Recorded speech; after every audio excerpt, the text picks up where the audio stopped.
Assalamu alaikum students, how are you? I hope you will be fine by the grace of Allah Almighty and will be enjoying your vacation. But as you know, now it's time for your summer pack. But you don't have to worry about it because we will be solving this together. I will guide you thoroughly that how you have to solve this, but you have to listen to this carefully first of all, and secondly, you don't have to just confuse yourself over the activities. They are very easy.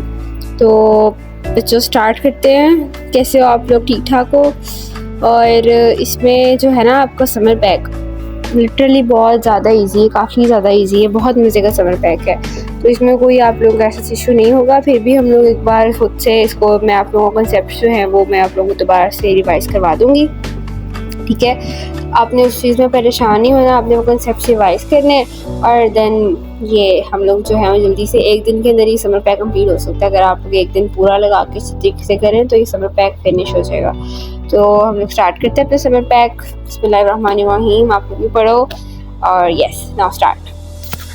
तो जी हमने direct landing की है अपनी activity number 1 के ऊपर और activity number 1 हमारी बहुत इजी है। आप लोगों ने ये वाली गेम्स जो हैं खेली होंगी, लाइक आप लोग खेलते हो ना क्लास में हॉलीवुड और इस तरह की गेस करने होते हैं आप लोगों ने नेम्स, आई गेस उसके अंदर आपके पास स्पेसेस दी होती हैं आपने कि क्या नेम होगा, तो चलो हम गेस करेंगे। ये बिल्कुल सेम वैसा ही है। आपको उन्होंने यहाँ पे क्या दिया हुआ है, 2 बॉक्सेस दिए, एक दिया क्लूज अक्रॉस, एक दिया क्लूज डाउन, ठीक है। तो मतलब क्या, क्लूज का मतलब होता है हिंट और अक्रॉस का मतलब है लाइक जो साइडवेज जा रही है वो, और डाउन का मतलब है जो मतलब नीचे को जा रही है वो।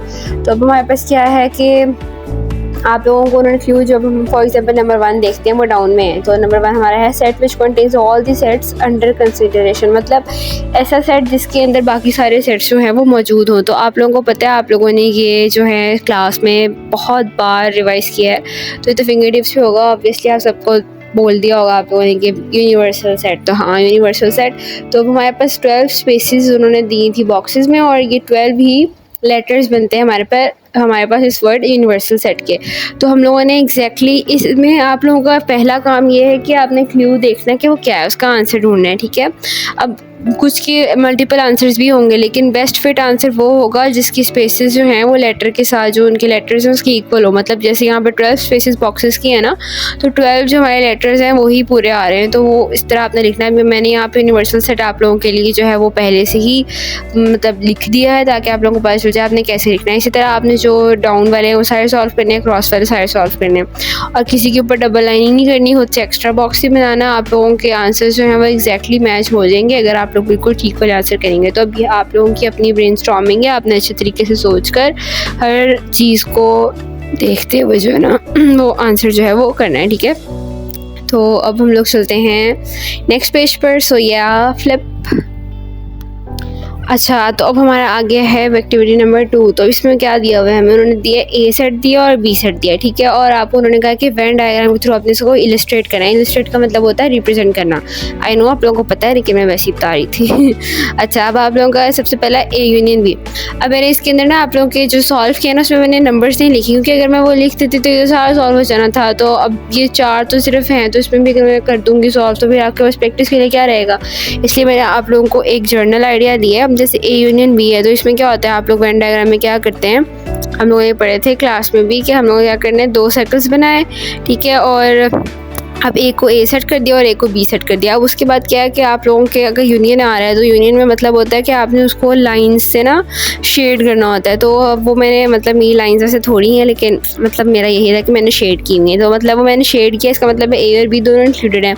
और इसमें अब आप लोगों जब आपने अपने हैंड से ड्रॉ करनी है पेंसिल से, तो आपने इसमें ये नंबर्स भी लिखने हैं। जैसे ए सेट में 1 2 3 4 है और आपके पास बी सेट में क्या है 2 4 6 8 10 है, तो आपने सारा लिखना है। और जो दरमियान वाला रीजन है उसके अंदर आप लोगों को पता है क्या आता है, जब दरमियान वाला रीजन होता है उसमें जो कॉमन आते हैं वो आते हैं। जैसे अब इसमें हमारे पास ए और बी के जो दरमियान में रीजन आ रहा है ना, ऐसे मतलब एक टाइप शेप जो बन रही है, उसके अंदर क्या आएगा जो दोनों में कॉमन है, दोनों में सेट्स में क्या कॉमन है, एक 2 कॉमन है और एक 4 कॉमन है, तो वो उन दोनों में आएगा। बाकी जो ए में नहीं, मतलब ए के अनकॉमन है बी में, वो ए वाले में आएंगे, बी के जो अनकॉमन है ए में वो बी वाले में आएंगे, ठीक है।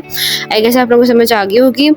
और उसके बाद ए इंटरसेक्शन बी उसका अलग से बनता है वेन डायग्राम, वो आप लोगों ने थोड़ा रिवाइज करके उसे करना है। ए माइनस बी वाले को भी बनाना है, बी माइनस ए वाले को भी बनाना है। ऐसे चीज़ में कोई इशू नहीं होगा आप लोगों को। तो बस ये वाली एक्टिविटी हमारी हो गई ना, यस हो गई। तो चले ना हम चलते हैं नेक्स्ट एक्टिविटी पर। So page flip. तो हम लोगों ने ब्लेंड किया है अपनी कौन सी एक्टिविटी पर, एक्टिविटी नंबर 3 पर ऑब्वियसली। तो इसमें उन्होंने आपको क्या दिया है, इसमें उन्होंने आपको दिया हुआ है कि आप लोगों ने ये जो सेट्स हैं इनको डिस्क्रिप्टिव फॉर्म में, टैबुलर फॉर्म में और सेटमेंटल फॉर्म में लिखना है। तो अब आप लोगों को तो डिस्क्रिप्टिव फॉर्म का पता है वो क्या होती है। इन केस आप लोगों को थोड़ा मतलब इंसान है ना हम लोग, तो हमारी चीज़ रिफ्रेश नहीं होती तो भूल जाती है। तो उसके नीचे मैंने जो है ना एक चार्ट आप लोगों के लिए पेस्ट किया है, आपकी बुक में नहीं है, समर पैक ही मैंने खुद से पेस्ट किया है। इसमें देखिए उन्होंने क्या लिखा हुआ है, डिस्क्रिप्टिव फॉर्म में लिखा है the set of all walls in English alphabet. अब वो एग्जाम्पल दी हुई इन्होंने ना, डिस्क्रिप्टिव में होता है डायरेक्ट स्टेटमेंट, सेटमेंटल फॉर्म में होता है जब हम एक्स सच दैट एक्स वाला साइन यूज़ करके तो आगे स्टेटमेंट लिखते हैं, जैसे x such that x is a wall that in the English alphabet, ठीक है। तो साथ में ब्रैकेट्स लगा देते हैं। और रोस्टर फॉर्म या टैबुलर फॉर्म तो सिंपल जो हमारे पास सेट वाली फॉर्म होती है, ब्रैकेट्स लगा के उसके अंदर उसके जो मेंबर्स हैं वो लिखती है, वो होते हैं, ठीक है। तो अब आपको क्वेश्चन जो उन्होंने एक्टिविटी 3 में दिया है, क्वेश्चन नंबर 1, उसमें उन्होंने कहा है डिस्क्रिप्टिव फॉर्म में लिखे हैं। उन्होंने लिखा टैबुलर में हुआ है, आपने तो डिस्क्रिप्टिव में कन्वर्ट करना है।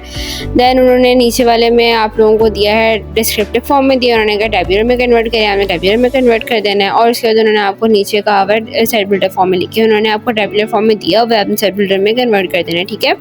तो इसमें ऐसा कोई इशू नहीं है, बहुत ईजी है, ये हम लोगों ने क्लास में भी बहुत बार की है। तो ये आप लोगों ने ध्यान से करनी है। और इसके बाद अगर आपको फिर भी थोड़ी सी अगर इसमें कन्फ्यूजन है तो नीचे वाला जो टेबल है आप इसे एक बार दोबारा खुद से पढ़ लें, क्योंकि खुद से पढ़ने से ज़्यादा अच्छी तरीके से इंसान को एक जो होती है ना लर्निंग मेमोरी वो उसकी बन जाती है, तो वो ज़्यादा अच्छी तरीके से चीज़ ना याद रह जाती है। तो इसे आप ज़रूर पढ़िएगा, ठीक है। जूम करके स्क्रीन को रोक के तो आप पढ़ लें इसे, और ये इंशाल्लाह आपके लिए बहुत हेल्पफुल होगा। ओके, तो हम चलते हैं अपनी नेक्स्ट एक्टिविटी पर। से what flip. Now it's time for activity number 4. Are you excited? Yes, you are excited, I know. अच्छा, अब हमारा क्वेश्चन है express the following rational numbers on the number line. Number line क्या होती है हमें अच्छी तरीके से पता है, क्लास में हमने की है, ऑब्वियसली की है। तो उन्होंने क्या कहा, represent 3/4 on the number line. 3/4 में क्या करना है आपने, अब आप देखें कि आप लोगों को पता है 3/4 के साथ जो मिक्स फ्रैक्शन है उसमें कुछ भी नहीं है, मतलब ये आएगा 0 के बाद। अब 0 के बाद आपने क्या करना है, आपने बनाने हैं 1 तक, 0 से लेकर 1 तक के दरमियान में। अब उन्होंने क्या दिया, 3/4 दिया है, तो मतलब आपने 4 पार्ट्स बनाने हैं, और 4 पार्ट्स में से फिर आपने सबको नंबर देना है 1/4, देन 2/4, देन 3/4, देन 4/4। और उन्होंने आपको क्या बोला, रिप्रेजेंट किसे करना है, 3/4 करना, तो आपने ऑब्वियसली उसको सर्कल कर देना है या लाइन लगा देनी है या वट एवर, जिस तरह भी आप उसको रिप्रेजेंट करना चाह रहे हैं, ठीक है। नेक्स्ट -5/8 दिया, इसमें क्या करेंगे आप 0 और 1 के दरमियान जो है वो 8 टोटल सेक्शंस बनाएंगे, उसमें से जो 5th सेक्शन है उसको करेंगे आप रिप्रेजेंट या इंसर्कल करेंगे, हाईलाइट करेंगे। लेकिन इसमें एक चीज़ है वो माइनस में, तो आपने 0 से -1 की तरफ जाना है, +1 की तरफ नहीं जाना। तो अभी आप लोगों का सारा काम है आपने खुद करना है इसे अच्छे तरीके से, ये बहुत इजी है, हो जाएगा। एग्जांपल के तौर पे आप लोगों के लिए एक मैंने जो है वो करके तो पेस्ट किया हुआ है, ठीक है। नेक्स्ट मल्टीप्लिकेशन क्वेश्चन है, तो सॉल्व करने की ज़रूरत ही नहीं थी ना, ये तो आप लोगों ने खुद से सॉल्व करने हैं, बच्चों वाला सवाल है, या आपने मल्टीप्लाई करना है सिंपल, और उसको मतलब 10 ऐड करके आंसर आ जाएगा आपका। तो ये आप लोगों ने दोनों क्वेश्चन खुद सॉल्व करने हैं। और उसके बाद हम चलते हैं अपनी एक्टिविटी नंबर 6 पर। सो या अब आप लोग का page flip. Okay, so now we are magically on our activity number 6। कितनी जल्दी सारी एक्टिविटीज़ हो गई हैं, तो अब 6 एक्टिविटी को देखते हैं। इसमें हमने क्या करना है जी, तो हमने करना है find the difference of the following when. अब आपको एक्स सेट दी है, वाई दी है, जेड दी है, उन्होंने क्या कहा डिफरेंस फाइंड करना है। आप लोगों को पता है डिफरेंस का मतलब है माइनस करना है, तो अब आपने सेट्स माइनस करने हैं। अब आप 3 में से 2 माइनस करते हैं बच्चों, तो क्या आता है 1। इससे जब आप सेट्स माइनस करते हैं तो आपने क्या करना है, जैसे अब x माइनस वाई लिखा हुआ है ना, इसका मतलब है वो वाले नंबर्स लिखने हैं आपने जो एक्स सेट में है लेकिन किसमें नहीं है, वाई में। मतलब जो से सेट का आपको पहले बोला होगा आपने उस सेट के नंबर लिखने हैं, और जो दूसरा सेट लिखा होगा उसके सेट में, मतलब जो सेट में नहीं है ना मेंबर्स, वो लिखने हैं। फॉर एग्जांपल, जैसे हमें एग्जांपल में मैंने आप लोगों के लिए पेस्ट किया है। अब ए सेट में दिया 1 2 3 4 5, बी दिया 3 4 5 6 7 9। अब मैंने ए में से बी माइनस किया, तो क्या किया मैंने, वो नंबर्स लिखे हैं जो हमारे पास ए में है लेकिन बी में नहीं है। अब बी में कौन से एक्स्ट्रा हैं मुझे उनसे कोई फ़र्क नहीं पड़ता, that's none of my concern. मुझे सिर्फ देखना है कि ए में कौन से हमारे पास जो हैं वो मौजूद हैं और वो बी में नहीं। अब इसमें क्या था, 3 4 5 जो है वो बी में भी था और ए में भी था, लेकिन 1 2 जो है वो सिर्फ ए में है, बी में नहीं है। तो हमने क्या, हमारा आंसर आया 1 2। अब इसके अलावा 6 7 9 बी में पड़े हुए थे, लेकिन हमने वो नहीं लिखने क्योंकि हमने सिर्फ ए वाले देखने थे। अब नीचे है बी माइनस ए। अब बी पहले लिखा हुआ और ए बाद में, तो हम क्या लिखेंगे, वो वाले नंबर्स जो बी में हैं लेकिन ए में नहीं है। अब सेम वही चीज़ हो जाएगी। अब यहाँ बी में क्या रह जाएगा, 6 7 9 और ए में क्या आएगा 1 2, ये 2 रह जाएंगे। ठीक है, अब हमने बी पहले लिखा हुआ है तो हम क्या करेंगे, बी वाले जो नंबर्स हैं वो लिखेंगे। तो आंसर हमारे पास क्या आएगा, 6 7 9। तो आपके पास जो अरेंजमेंट है उससे बहुत फ़र्क पड़ता है, आपने ध्यान से करना है। जो पहले आ रहा है उसमें जो मौजूद है ना एक्स्ट्रा वो लिखना है, जो बाद में आ रहा है ना उसको आपने इग्नोर करना है, उसके जो एक्स्ट्रा है ना उनको आपने कोई अहमियत नहीं देनी। ठीक है, ये जो आपके लिए मैंने एक पेस्ट किया है ना, इसको आप गौर से एक बार देख लें, ये आपके लिए बहुत ज़्यादा इंपॉर्टेंट है, इसमें आपकी बहुत ज़्यादा हेल्प हो जाएगी। ठीक है, अब उसके बाद आ जाता है एक्टिविटी नंबर 7 पे। तो अब हमने क्या करना है, मल्टीप्लाई करना है फ्रैक्शंस को।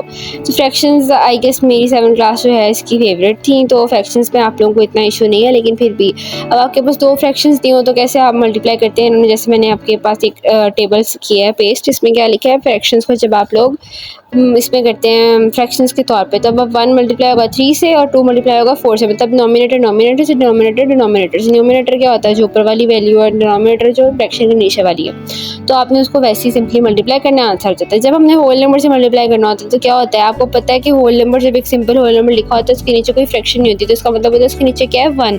जैसे इसमें क्या लिखा हुआ है, 3/8 की 3/8 फ्रैक्शन थी, अब 2 लिखा था होल नंबर में। ठीक है, तो हमने क्या किया, ये जो टेबल है इसके अंदर कह रही हूँ। ठीक है, अब जो नीचे है इसमें क्या है, कुछ भी नहीं है, तो जिसके नीचे कुछ नहीं होता उसके नीचे होता है 1। अब 3 किसी मल्टीप्लाई होगा 2 से और 8 किसी मल्टीप्लाई होगा 1 से। जैसे फ्रैक्शन मल्टीप्लाई होती है वैसे मल्टीप्लाई हो जाएगा और आपका क्या आ जाएगा, आंसर।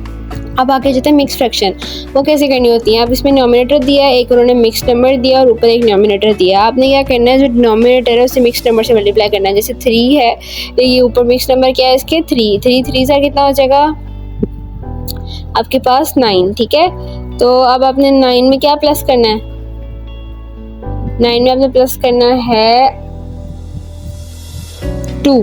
9 में 2 प्लस करें क्या हो जाएगा 11, तो क्या आ जाएगा 11/3। इसी तरह आपके पास जो 5 है इसे आपने किसी मल्टीप्लाई करना है 4 से, क्या आएगा 20। 20 में आपने क्या प्लस करना है 1, मतलब आपने मिक्स नंबर के साथ डिनोमिनेटर को मल्टीप्लाई करना है, जो आंसर आएगा उसमें डिनोमिनेटर वाली वैल्यू प्लस कर देनी है। तो क्या आ जाएगा आपके पास, सिंपल फ्रैक्शन बन जाएगी। सिंपल फ्रैक्शन को सिंपली आपने मल्टीप्लाई करना है, आपके पास आंसर आ जाएगा। ठीक है, आगे उसको मिक्स फ्रैक्शन में दोबारा कन्वर्ट करना है या नहीं करना है, इससे ऐसा फर्क नहीं पड़ता, लेकिन आप लोगों को मिक्स फ्रैक्शन जो है वो जब दी हुई है तो आपने सॉल्व कैसे करनी वो आना चाहिए अच्छे तरीके से। ठीक है, तो दोबारा बता देती हूँ, डिनोमिनेटर को आपने मिक्स नंबर से मल्टीप्लाई करना है, जो दरमियान में नंबर दिया होता है वो मिक्स नंबर होता है। ठीक है, जो नीचे वाला डिनोमिनेटर है उससे आपने मिक्स नंबर से मल्टीप्लाई किया, जो आंसर आया, जैसे 3 3 क्या आया 9। 9 में अब आगे ऊपर डिनोमिनेटर में क्या दिया 2, तो आपने 9 को 2 से मल्टीप्लाई नहीं करना, अब आपने 9 को क्या करना है 2 में प्लस कर देना। 9 + 2 कितना हो गया 11, तो 11/3 आपकी फ्रैक्शन बन जाएगी। ठीक है, और इस तरह आपने इसको सॉल्व करके तो सिंप्लीफाई करके आराम से मल्टीप्लाई कर देना और आपके पास क्या आ जाएंगे ये आंसर्स। ठीक है,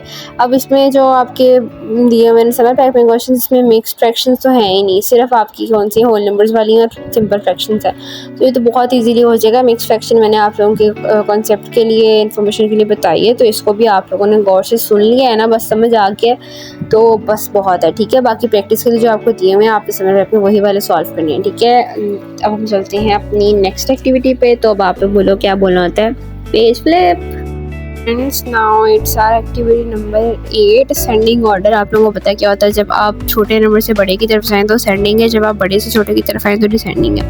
अब आपको ये फ्रैक्शंस दी हुई हैं, इसमें मेन रूल जो है आपने पहला क्या करना है, आपने पहले करना है इन सबका जो डिनोमिनेटर वो सेम करना है। अब जो पहला वाला आपका दिया हुआ है इसमें सबका डिनोमिनेटर सेम है, तो इसमें आपको नहीं करना पड़ेगा। दूसरे वाले में देखो 7 2 4 है, अब ये डिनोमिनेटर डिफरेंट है, तो आप इनको सेंडिंग में तब तक नहीं कर सकते जब तक फ्रैक्शंस के डिनोमिनेटर सेम ना हो। डिनोमिनेटर से फ़र्क नहीं पड़ता, डिनोमिनेटर सेम होने चाहिए।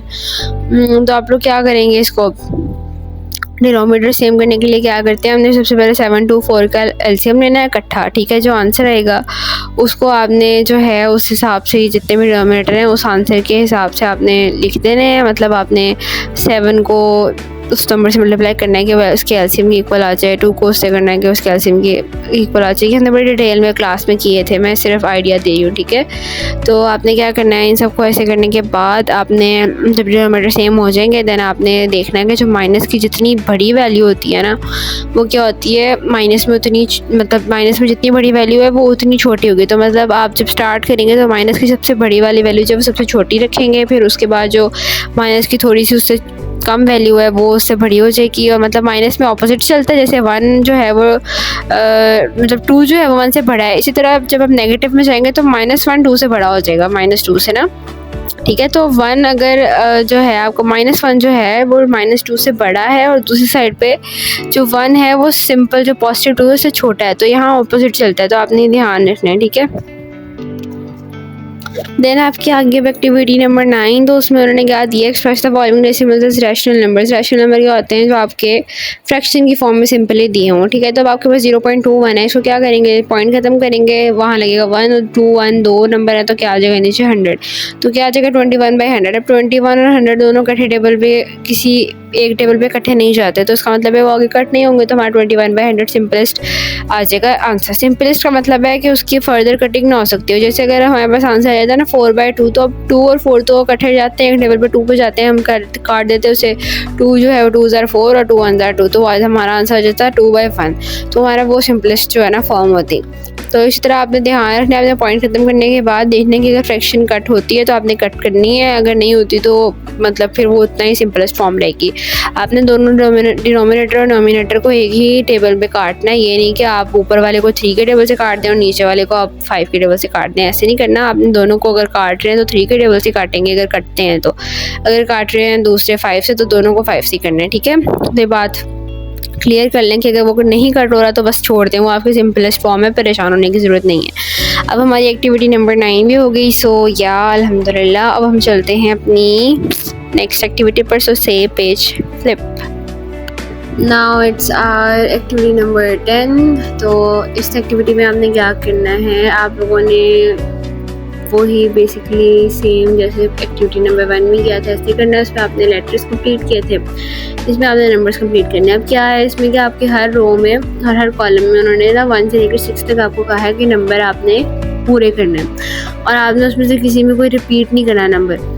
हमारे पहला वाला कॉलम है उसमें मैंने 5 और 3 लिखा है, ठीक है। 5 और 3 तो मेरा हो गया, तो मेरा वो वाला कॉलम कंप्लीट हो गया, क्योंकि इसमें सिर्फ वही 2 नंबर नहीं थे, बाकी सारे थे, मतलब 1 भी था, 2 भी था, 4 भी था, 6 भी था, ठीक है। 5 और 3 नहीं था, वो मैंने लिख दिया। अब उसके बाद उसके आगे जो रो आ रही है उसमें भी मेरे पास जो नंबर नहीं है मैं वो लिखने हैं, ठीक है। तो अब वहाँ पे मैं जब वो नंबर लिखूँगी, अब बेसिकली इसमें एक चीज़ जो है ना, अब मैंने ये जो कॉलम है इसमें पहले 5 लिखा और बाद में 3। मैं पहले 3 भी लिख सकती थी बाद में 5 भी, लेकिन मैंने ऐसा क्यों नहीं किया, क्योंकि अगर मैं 3 पहले लिख देती तो फिर जो हमारी नेक्स्ट रो बनती है ना वो बनती 3 2 4 3, दोबारा 3 रिपीट हो जाता, तो हमने तो रिपीट करना ही नहीं है।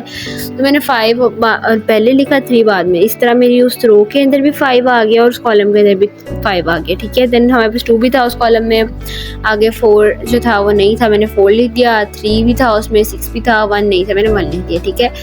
तो मेरा इस तरह से क्या हो गया ये कंप्लीट। अब आपने ध्यान रखना है कि आपने इस तरह से लिखना है कि किसी भी वो मतलब सारी रोज और कॉलम थी आपस में अटैच्ड हैं, तो किसी में भी रिपीट ना हो, लेकिन आपकी जो रो और कॉलम है वो कंप्लीट हो जाए, ठीक है। तो बस ये वाला क्वेश्चन तो बिल्कुल गेम की तरह का, ये तो इंशाल्लाह हो जाएगा। तो हम लोग अब चलते हैं एक्टिविटी नंबर नेक्स्ट पर 11। तो क्या page flip. Now it's our activity number 11। तो हम पढ़ते हैं, इसके ऊपर उन्होंने लिखा है बिल्स बिल्स एंड बिल्स। आप अपने मम्मा पापा से पूछो, उनका भी यही हाल होगा, बिल्स बिल्स एंड बिल्स। तो हमारा जो क्वेश्चन इसमें है कि आपने मिस्टर एहसन जो है उनकी मंथली बजट का ना आपने हिसाब लगाना है कि वो बेचारे कैसे सर्वाइव कर रहे हैं, ठीक है। चलो हम पढ़ते हैं उनकी दुखी दास्तान। का लिखा है, Ehsan works as a cashier. ऐसा नहीं, कैशियर के तौर पे काम करता है। ही अर्न्स ₹150 पर आवर, मतलब हर घंटे के उसको 150 रुपीज़ मिलते हैं। His shifts are 8 hours long. उसकी शिफ्ट्स कितनी है, 8 घंटों की है। 1 घंटे का वो कितना ले रहा है, 150 रुपीज़, ठीक है। अब आगे जाता है, he works 5 shifts a week, मतलब कि वो 5 हफ्ते में काम करता है। और क्या है, he also works at a local laundry shop. वो लॉन्ड्री मतलब धोबी की दुकान पर भी काम करता है और वहाँ से कितने कमाता है, 12,000। अब आपने एक मेन हिसाब लगाना है कि वो जो है वो क्या कर रहा है, 150 एक आवर के ले रहा है और एक दिन में वो कितने घंटे काम कर रहा है, 8 घंटे। और वो कितने दिन काम करता है, 5 दिन। जैसे आप लोग स्कूल जाते हैं कितने दिन जाते हैं, 5 दिन, और आप लोग कितनी देर के लिए जाते हैं, 8 से लेकर तो 1 बजे तक। तो देखिए 9, 10, 11, 12, 1, हाँ 5 घंटे की शिफ्ट आप लोग लगाते हैं अपने स्कूल में, और आप लोग 5 दिन स्कूल आते हैं। इसी तरह वो जो है वो क्या करता है, वो 8 घंटे रोज़ाना अपने लगाता है उस कैशियर की जॉब पे, और वो कितने दिन जाता है उस जॉब पे, 5 दिन। और वो 1 घंटे के कितने पैसे ले रहा है, 150। मतलब कि आप क्या करेंगे, आप पहले देखेंगे कि वो कितने आवर्स काम करते हैं, हम 8 को किससे मल्टीप्लाई करेंगे। अब आप भी खुद देखें आपके पास कितने दिन है, 5। तो अब जब वो 5 दिन जा रहा है, हर रोज़ 8 घंटे काम करेगा, तो हम 8 को 5 से करेंगे तो हमें पास आ जाएगा 40। ठीक है, तो मतलब वो कितने घंटे काम कर रहा है, 40 आवर्स काम कर रहा है। और 1 घंटे का वो कितने दे रहा है, 150। तो 150 को जब हम 40 से मल्टीप्लाई करेंगे तो हमारे पास क्या आ जाएगा, हमारी उसकी वीकली इनकम आ जाएगी। कौन सी इनकम आएगी, वीकली, ये बात याद रखनी है। ठीक है, तो हम लोगों ने तो उसकी कितनी फाइंड करनी है, उसकी मंथली। अब वीकली हमारे पास आगे उसे मंथ में कन्वर्ट करना है, तो आपको पता है एक मंथ में कितने वीक होते हैं, 4 होते हैं। तो जो आंसर आएगा आपका 150 और 40 को मल्टीप्लाई करने से आप किससे मल्टीप्लाई करेंगे, 4 से। तो आपके पास क्या आ जाएगा, मंथली उसकी जो कैशियर की जॉब की इनकम है वो आ जाएगी। और उसके बाद उन्होंने क्या कहा है कि वो 12,000 वो लॉन्ड्री शॉप से भी कमाता है। तो जब हमारे पास एक कैशियर वाली टोटल इनकम आ जाएगी, उसमें हम उसकी जो लॉन्ड्री शॉप वाली है वो भी ऐड कर देंगे, तो हमारे पास क्या आ जाएगी, टोटल इनकम। अब आगे उन्होंने क्या लिखा है, मंथली एक्सपेंसेस। और उसके मंथली एक्सपेंसेस क्या है, रेंट देता है वो 45,000, मोबाइल में 1000 रुपया लगाता है, सेविंग्स, मोबाइल भी तो भाई ज़रूरी है ना, फिर सेविंग्स पे 2000 लगाता है, एंटरटेनमेंट पे 5000। अल्लाह 5000 तो वो एंटरटेनमेंट पे लगा देता है, लेकिन चलो कोई नहीं। और पेट्रोल पे वो कितने लगाता है, 10,000 दिया है। बहुत ज़्यादा महंगे खर्चे हैं उसके, तो खाना खाता ही नहीं मुझे लगता है। चलो कोई बात नहीं, बस उसकी यही खर्चे हैं। ठीक है, अब आपने देखना है कि उन्होंने क्या लिखा है। उन्होंने कहा है कि कितने पैसे वो अर्न करता है। मैंने जिस तरीके से आपको बताया, आपने इस तरह से उसका क्या कर लेनी, अर्निंग निकालनी है। फिर आपने कहना है वो कितने पैसे खर्च करता है। आप तो सारों को जब आप प्लस करेंगे, जो उसकी एक्सपेंसिव ज़्यादा को पता चल जाएगा वो कितने स्पेंड करता है। फिर उन्होंने कहा है कि उसके पास कितने पैसे बच जाते हैं। ठीक है, सो वो आपने क्या करना है, उसके लिए आपने क्या करना है, जो अर्न करता है उसमें से जितने वो स्पेंड करता है वो आपने माइनस कर देना, तो आपके पास आ जाएगा। ठीक है, ऊपर वाला भी आपको मैंने समझा दिया आपने कैसे करना है, दरमियान वाला भी आपको बता दिया, और लास्ट वाले भी आपको दोनों पार्ट बता दिए, तीनों बल्कि।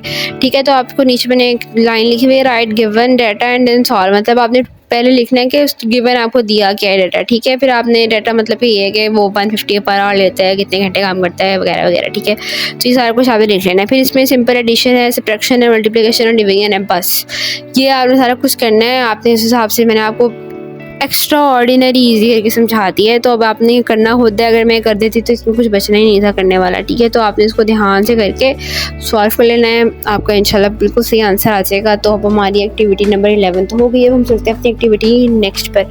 अब आप सोच रहे होंगे कितनी एक्टिविटीज़ हैं यार, भाई ये हमारी लास्ट एक्टिविटी थी, अब कोई एक्टिविटी नहीं है सामने, ईजी। ठीक है, तो हमारी एक्टिविटीज़ ख़त्म हो गई हैं, तो हमारा होते समर पैक क्लियर हो गया अल्हम्दुलिल्लाह। तो इस खुशी में हम क्या करते हैं, बालून उड़ाते हैं। तो वो हमारा समर पैक कंप्लीट हो गया है। ठीक है, तो बच्चे आप लोगों को आई गेस सारा अच्छी तरीके से समझ आ गया होगा।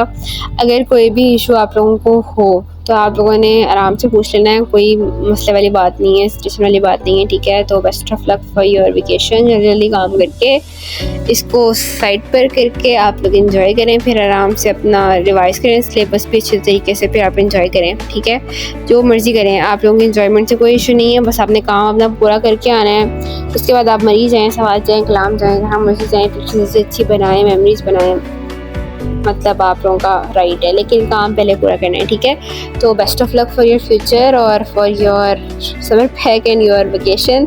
तो इंशाल्लाह मुझे पता है तो बहुत अच्छा करेंगे। आप लोगों को वेकेशन के बाद फिर मिलते हैं इंशाल्लाह। तो हम तब तक के लेते हैं एक ब्रेक, मतलब कि तब तक के लिए हम करते हैं अल्लाह हाफिज़, take care, bye bye, pay सलाम to your family members, specially your parents also, और remember me in your prayers. मतलब सब टीचर्स को अपनी दुआ में याद रखिएगा। ठीक है, अल्लाह हाफिज़।